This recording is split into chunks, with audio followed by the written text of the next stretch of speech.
Where multiple explosions rocked a school in the capital city, Kabul, killing at least 6 people, including students, and at least 11 have been wounded. 3 blasts hit the Dasht-e-Barchi area in the capital. The explosions rocked a boys' high school in western Kabul.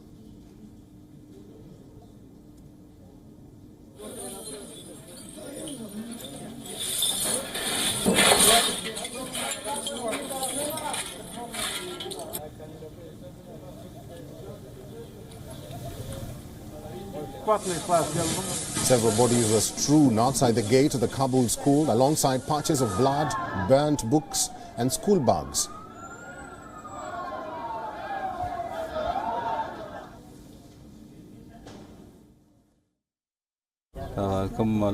According to our information, in this painful incident, 22 victims were brought to this hospital. Out of them, 5 were martyred, 3 of them were slightly wounded, and they have been discharged. 14 wounded are still under treatment in the hospital.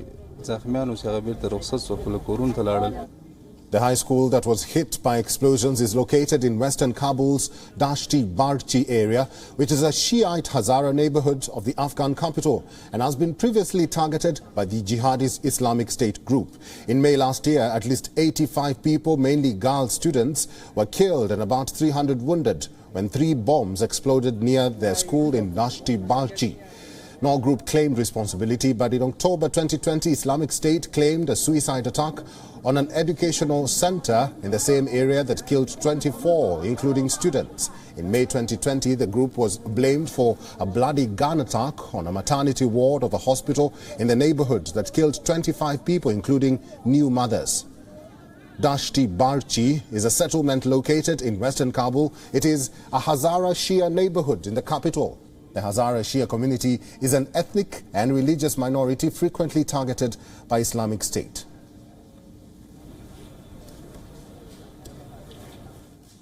Our Pakistan Bureau Chief Anas Malik is joining us with the latest on this situation in Afghanistan. Anas Malik, good to see you. More details about the blast was being expected. What do we know so far about this incident, and what measures has the Afghan government put in place to protect schools from further attacks? Well, for last question first, the measures are there, but they're more on to do with the media statements. As we speak, they've upped the security deployment, of course, and that's a usual we see with regards to any such incident that takes place anywhere in Afghanistan. So that's the usual practice that have been put in place. But what we know so far is that at least 2 explosions that took place out of the 3 were suicide explosions. That has been confirmed by local authorities. The 3rd explosion is still unclear. Remember, 2 explosions took place at the Abdul Rashid school, whereas the 3rd took place at the Mumtaz Education Center.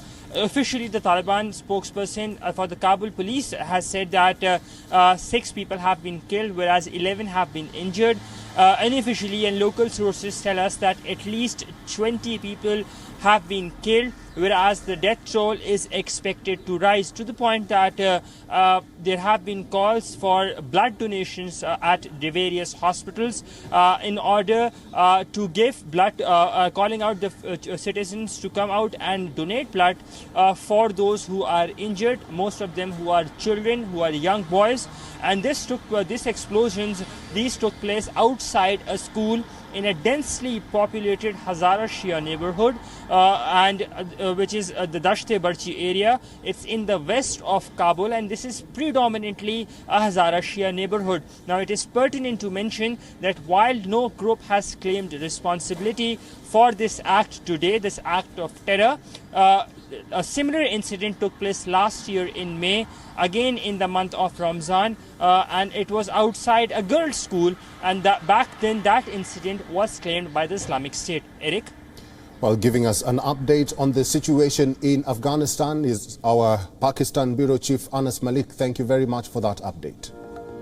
WION is now available in your country. Download the app now and get all the news on the move.